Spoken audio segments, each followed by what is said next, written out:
Always remember, doing something is always better than doing nothing. Decision नहीं लेना ये सबसे गलत बात है। मौके बहुत आते हैं हमारे लाइफ में, अपॉर्चुनिटीज एंड टाइम, ये दोनों चीज ऐसे है जो सबके लिए समान होती है। रतन टाटा ने एक बहुत अच्छा सेंटेंस कहा है। वो क्या कहते हैं? I don't believe in taking right decision, I take it and make it right.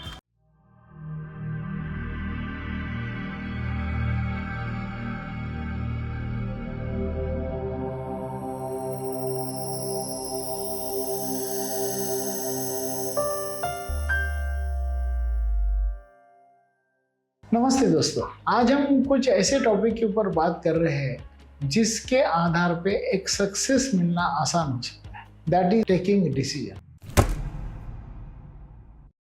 Taking decision और making regrets, what we have to, हमें क्या पसंद है वो उसके ऊपर डिपेंड करता है हमारा सक्सेस। डिसीजन नहीं लेना ये सबसे गलत बात है। मौके बहुत आते हैं हमारे लाइफ में, अपॉर्चुनिटीज एंड टाइम, ये दोनों चीज ऐसे है जो सबके लिए समान होती है। कोई लोग उसके ऊपर काम करते हैं, कोई नहीं करते। जो नहीं करते वो रिग्रेट करते हैं। टाइम मिलता है। देखो, जैसे नोकिया को समय था कि वो एंड्रॉइड करे, लेकिन उन्होंने नहीं किया।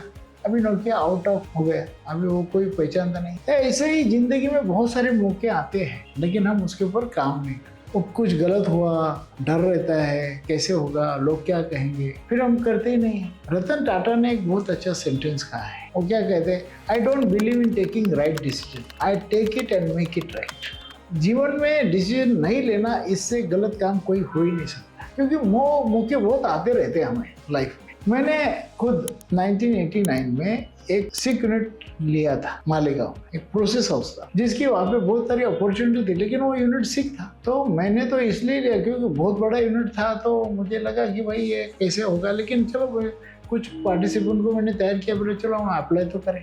अप्लाई करते बहुत ही न्यूनतम प्राइस मैंने वहाँ पे लिखी थी। मतलब मुझे बुलाया भी नहीं जाएगा ये हमें बिल्कुल गारंटी थी, लेकिन हमें बुलाया नहीं, भाई आप आओ। तो मुझे बहुत अच्छा लगा यार, इतना कम कोट करने के बाद भी हमें बुलावा आया है। जब देखे तो सही, जा गए वहाँ पे उनके प्यार को वगैरह मिले, तो उनको पूछा भाई कितने एप्लीकेशन है, तो बोले साहब आपका अकेला ही है, you are the only applicant.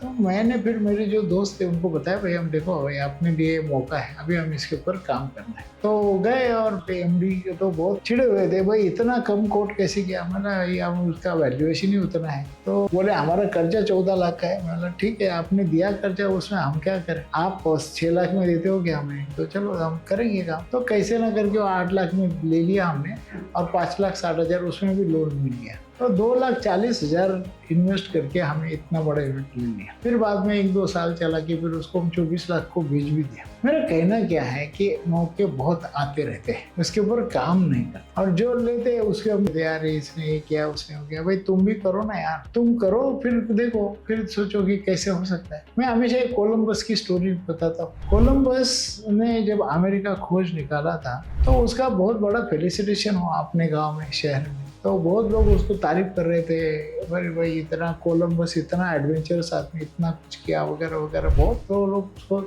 Bouquet दे रहे, उसकी तारीफ कर रहे हैं, बड़ा सम्मान किया गया। तो एक आदमी खड़ा हुआ, अरे क्या सम्मान कर रहे बोले इसका, ये कोई अमेरिका खोज के निकाला, ये अमेरिका तो था ही वही, ये तो भारत खोजने गया था, इसको मिल गया अमेरिका, तो इसने क्या खोज किया ऐसे। कोलंबस बोला आजा तो ऊपर, तेरा भी फेलिसिटेशन करेंगे। बराबर कह रहे, बोले मैंने कुछ खोजा नहीं, अभी चलो मैं कुछ कहता हूँ वो तुम करते हो क्या। बोला हाँ करोगे ना। कोलंबस ने अपनी जेब में से एक बॉइल्ड एग निकाला, बोले इसको खड़ा करके बता। तो उसने बहुत कोशिश की, लेकिन वो एक खड़ा नहीं रह रहा है। बोले ये क्या काम है, कोई काम होता है क्या। ठीक है, तुझे नहीं आ रहा है ना, तू अभी खाली बैठ। बोले तू तो करके बता दो ना। उसने एक नाइफ निकाला, छोटा सा उसका बेस कट कर दिया और खड़ा कर दिया। इतना आसान था। अरे हाँ, बोले वही उसके लिए तो बुलाया था, लेकिन तू कर नहीं पाया ना। मेरा कहना क्या है, बोले चलो मैं भले भारत खोजने के लिए गया, लेकिन तू तो भाई गली भी खोजने को तैयार नहीं, तो तेरा कैसे फेलिसिटेशन हो। तो कुछ करना पड़ेगा ना, बाद में पछताना। बहुत सारे लोग है ना फिर पछताते रहते हैं और फिर भूतकाल में रहने लगते हैं। आजकल के भूत कौन होते हैं? जो भूतकाल में रहते हैं वो भूत होते हैं। तो हमें भूतकाल में नहीं रहना है। जो नई अपॉर्चुनिटीज आ रही है उसके ऊपर काम करो। जरूर देखो यार, failure is a part of life. कोई इसमें फेल्योर हो गए तो इसके मतलब ये नहीं कि आगे फेल्योर ही हो, करके देखो, है ना, try it out and then see what is the result. So I think keep making decisions. Always remember, doing something is always better than doing nothing. Thank you.